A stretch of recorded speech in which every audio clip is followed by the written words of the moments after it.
지도사 박정희 대통령님,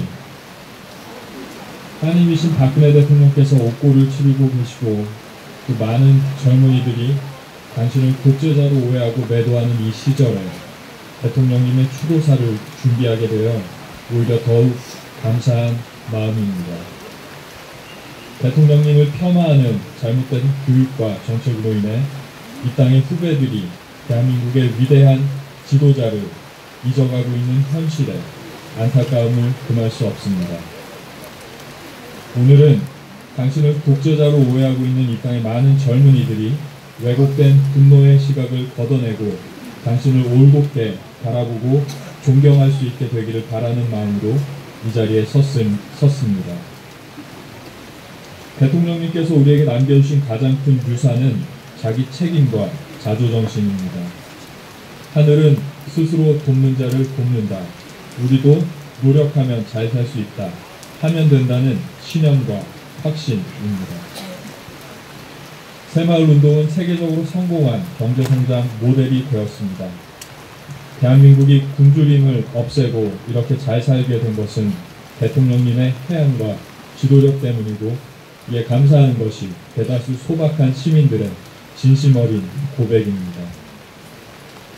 민주화 도그마에 빠져버린 오늘날 대한민국의 세태와는 너무나도 다르게 저명한 학자들과 세계 각국의 지도자들도 박 대통령님의 업적을 높이 기리고 있습니다.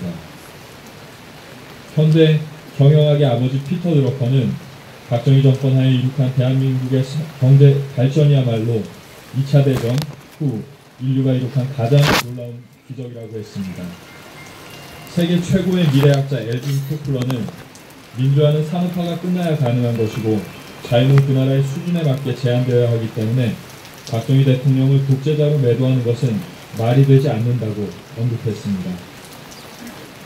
한국 군사정권에 매우 비판적인 입장을 견지해온 하버드대학교의 에즈라 보겔 교수도 박정희 대통령이 없었다면 오늘날의 한국은 없다. 박정희 대통령은 헌신적이었고 개인적으로 착복하지 않았으며 열심히 일했다. 그는 국가의 한 몸을 바친 리더였다 라고 평가했습니다. 좌파들이 좋아하는 브루스 커밍스 교수도 그는 진적으로 국력을 키웠고 다른 후진국 지도자와는 달리 부패하지 않았다고 인정했습니다.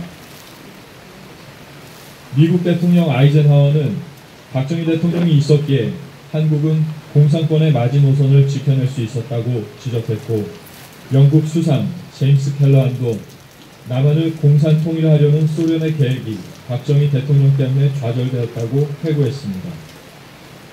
러시아 푸틴 대통령마저도 박정희 대통령은 나의 롤모델이라고 말했습니다.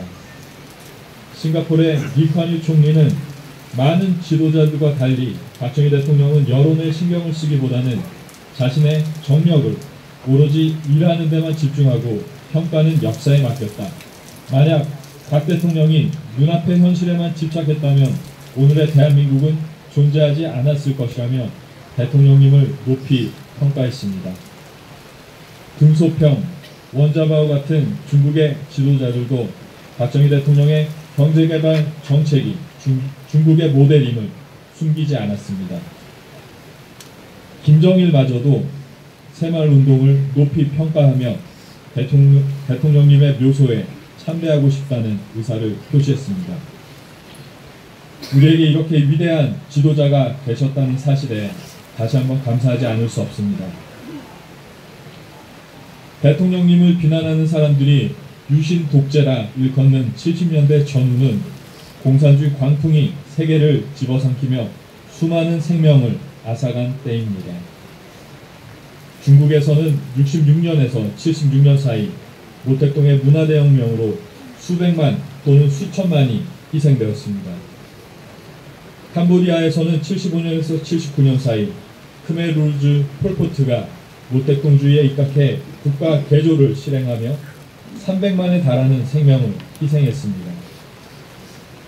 이런 혼돈의 시기에 대한민국이 세계적인 급진 좌파의 위험에서 안전하게 보존되고 오히려 놀라운 경제 성장을 이룩한 것은 박 대통령님의 리더십과 해안, 그리고 대통령님과 뜻을 함께하여 달려오신 우리 선배 세대의 고귀한 헌신이 이뤄낸 아름다운 기적입니다. 어떤 사람들은 여전히 대통령님의 업적을 폄훼하고 부정하고 싶어합니다. 그들은 아직도 스위스 은행들을 뒤지고 있지만 비밀 계좌는 발견되지 않았습니다. 물론 대통령님께서도 연약한 인간이셨습니다. 가난하게 태어나 역사의 굴곡을 몸부림치며 달려오셨습니다.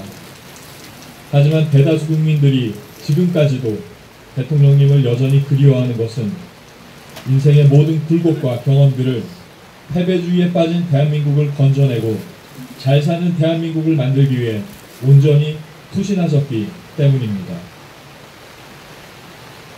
12.6 당시에도 낡은 시계와 헤어진 벨트 때문에 의사가 대통령님을 알아보지 못했을 정도로 검소하셨습니다.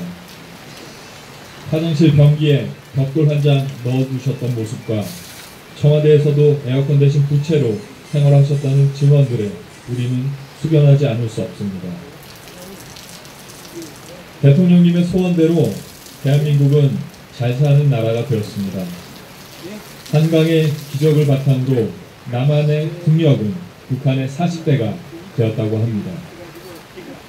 압도적인 국력을 바탕으로 통일이 멀지 않은 듯 보였습니다. 하지만 지금 우리는 그 차이에 안심할 수 없는 처지에 놓였습니다. 햇볕 정책이라는 허울 아래 북한은 핵 개발을 완료했고 대한민국과 국제사회를 위협하고 있습니다. 박근혜 대통령은 북한의 자생적인 혁명 조직을 지원하여 북한 주민들을 해방하려 했지만 그 은밀한 계획은 실현되지 못했습니다. 그에 대한 역풍인지는 몰라도 박근혜 대통령은 임기 1년을 남겨두고 사실관계도 제대로 확인되지 않은 상황에서 언론의 거짓 선동과 정치권의 양압으로 탄핵을 당했습니다. 그리고 민주화운동이라는 미명 아래 전체주의 김씨왕조를 신봉하며 80년대 민주화운동을 주도했던 주사파 세력이 우리 사회의 기득권이 되어 무소불위의 권력을 휘두르고 있습니다. 참 안타깝게도 대한민국은 친일파들이 미국에 빌부터 세운 부정한 나라이고 자본주의는 1%가 99%를 착취하는 제도라는 잘못된 생각이 암암리에 퍼져 있습니다. 나아가 많은 국민들이 현 정권의 주요 인사들이 이런 잘못된 생각에 기울어 있는 것은 아닌지 심각하게 우려하고 있습니다. 북핵 문제가 심각한 상황임에도 불구하고 친북, 친중적 입장을 보이고 있습니다. 대한민국 안보의 근간인 한미동맹에 균열이 가고 있다는 우려마저 제기되고 있습니다. 박정희 대통령님, 선배 세대가 이룩하신 자유 대한민국의 정체성을 지켜내는 일이 결코 간단한 싸움은 아닐 것입니다.